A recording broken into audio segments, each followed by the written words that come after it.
அன்பார்ந்த ஏறுத்தெறி வாக்காளர் பெருமக்களே, தாய்மார்களே,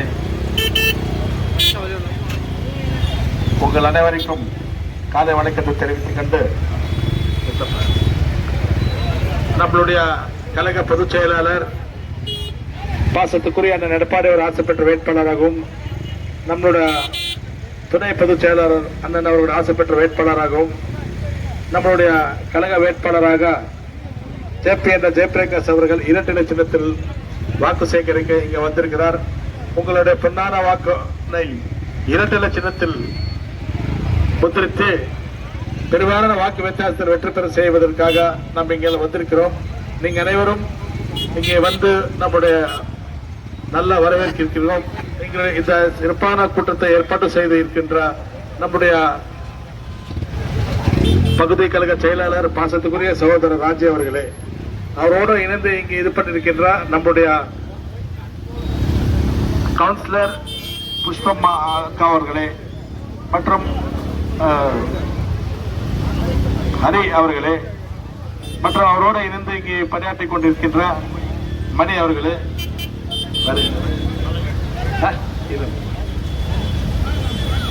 பாலாஜி அவர்களே, வினோத் அவர்களே, மணி அவர்களே, சிவா எஸ்கேவி அவர்களே, சுரேஷ் அவர்களே, ஸ்ரீகாந்த் அவர்களே, அவர் மற்றும் இங்கே அவரோடு இணைந்து பணியாற்றிக் கொண்டிருக்கின்ற அனைத்து கழக நண்பர்களுக்கு என் வணக்கத்தை தெரிவித்துக் கொண்டு நம்முடைய கழக வேட்பாளர் ஜேபி என்ற ஜெயபிரகாஷ் அவர்களுக்கு இரட்டை சின்னத்தில் வாக்கு அளிக்க வேண்டும் என்று எதுக்கு அளிக்க வேண்டும் என்றால், நீங்க நல்லா பார்த்திருப்பீங்க, கடந்த 2019 ஒரு வேட்பாளர் வந்து 5 வருஷம் வந்து செய்யாம நிறைய வாக்குறுதிகள் கொடுத்து போனாங்க. பெட்ரோல் டீசல் விலை குறைக்கிறாங்க, கல்வி கடன் ரத்து செய்யறாங்க, விவசாயிகளுக்கு 6000 ரூபாய் கொடுக்கறாங்க.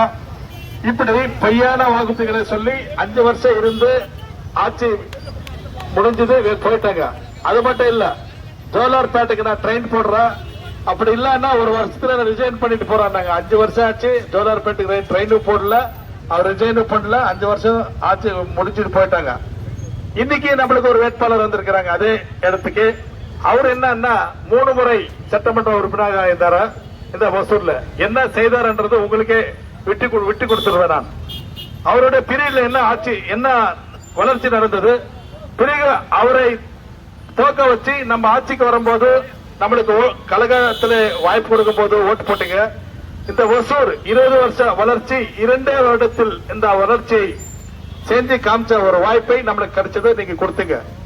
அதே மாதிரி நீங்க பாத்தீங்கன்னா இப்போ 2021 நீங்க ஒரு ஆட்சிக்கு இன்னைக்கு நடைபெற்று கொண்டிருக்குது 3 வருஷமா. இந்த ஆட்சி வரும்போது என்ன சொன்னாங்க, டீசல் பெட்ரோல் ரேட் குறைக்கிறாங்க, ஒரே இல்லாத ஆட்சி செய்யறாங்க, ஒரே இல்லாத ஆட்சி செய்யறான்னு சொன்னாங்க. நிறைய வாக்குறுதிகள் கொடுத்தாங்க, பல பொய்யான வாக்குறுதிகள். ஒரு வாக்குறுதியை நிறைவேற்றல கரெக்டா. ஆனா ஒரு வாக்குறுதி மட்டும் இன்னைக்கு இந்த எலெக்ஷன் டைமுக்காக அவர் வந்து எல்லா குடும்ப தலைவிக்கு 1000 ரூபாய் கொடுக்கறான்னு சொல்லி வந்தவங்க இன்னைக்கு பாதி பேருக்கு கொடுத்து பாதி பேருக்கு கொடுக்கல. இன்னைக்கு ஏன்னு கேட்டா அவருக்கு தகுதி இல்லைன்றாங்க. அதனால அந்த தகுதி இல்லாத சொல்ற அந்த முதலமைச்சரை தகுதி இருக்கின்ற நீங்க இரட்டை சின்னத்தில் வாக்களித்து தகுதி இல்லாத முதலமைச்சர் ஆக்க வேண்டதுக்கு உங்களுக்கு ஒரு வாய்ப்பு கிடைச்சிருக்குது. இது முதல்கட்ட தேர்தல். இது என்ன எடப்பாடி மீண்டும் முதலமைச்சர் ஆக்க இது முதல்கட்ட தேர்தல். நம்மளுடைய வேட்பாளர் ஜேபி என்ற ஜெயபிரகாஷ் அவர்களை வெற்றி பெற செய்வா இது ஒரு நல்ல வாய்ப்பு. கண்டிப்பாக நாம ஜெயிக்கிறது உறுதி. எங்க போனாலும் தாய்மார்களுடைய வரவேற்பு அதிகமா இருக்கிற நாம் பார்த்து கொண்டிருக்கிறோம். எங்க போனாலும் தாய்மார்கள் தான் அதிகமா வந்து அவர் தான் வரவேற்கிறாங்க.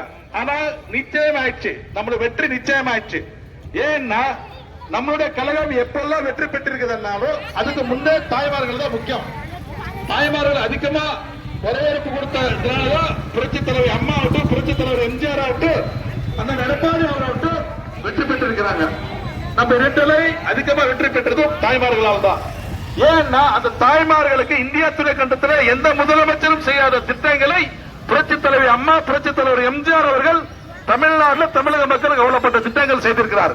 இன்னைக்கு இந்த திமுக ஆட்சி எவ்வளவு வாட்டி வந்திருக்குது நீங்க பாத்திருப்பீங்க. திமுக ஆட்சி வரும்போதெல்லாம் இந்த தமிழகத்தை சுரண்டி அவங்களோட குடும்பத்துக்காக வாழ்ந்திருக்கிறார தவிர மக்களுக்கு எதுவுமே செய்யல. புரட்சித் தலைவி அம்மா எடப்பாடி இருக்கும்போது தான் இந்த தமிழகம் ஒரு முதன்மை மாநிலம் ஆகி இருக்குதுன்னா அது அதனாலதான். நீங்க பாத்திருப்பீங்க கிருஷ்ணகிரியில 10 காலேஜஸ் இருக்குது. 10 காலேஜ்ல 9 காலேஜ் புரட்சித் தலைவர் எம்ஜிஆர், புரட்சித் தலைவர் அம்மா ஆட்சி, அண்ணன் எடப்பாடி ஆட்சி காலத்துலதான் வந்தது. கிருஷ்ணகிரி டிஸ்ட்ரிக்ட் வந்தது அம்மா காலத்துலதான். இப்படி எண்ணற்ற வளர்ச்சி பணிகள் வந்திருக்குதுன்னா அது அண்ணா திராவிட முன்னேற்ற கழகம். இன்னைக்கு மாநகராட்சி வந்திருக்குதுன்னா அண்ணா திராவிட முன்னேற்ற கழகம். இன்னைக்கு இவ்வளவு சாலைகள் எல்லாம் அகலப்படுத்தி பலப்படுத்தி மண் சாலைகள் எல்லாம் தார் சாலைகள் எல்லாம் போட்டிருக்குதுன்னா அது அண்ணா திராவிட முன்னேற்ற கழகம்.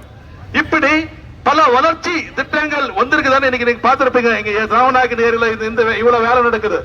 நான் ஏற்கனவே வேலை செஞ்சா இப்ப 30 கோடியில வேலை நடக்குதுன்னு அது நம்ம அண்ணா எடப்பாடி அவர்கள் கொடுத்த இதுதான்.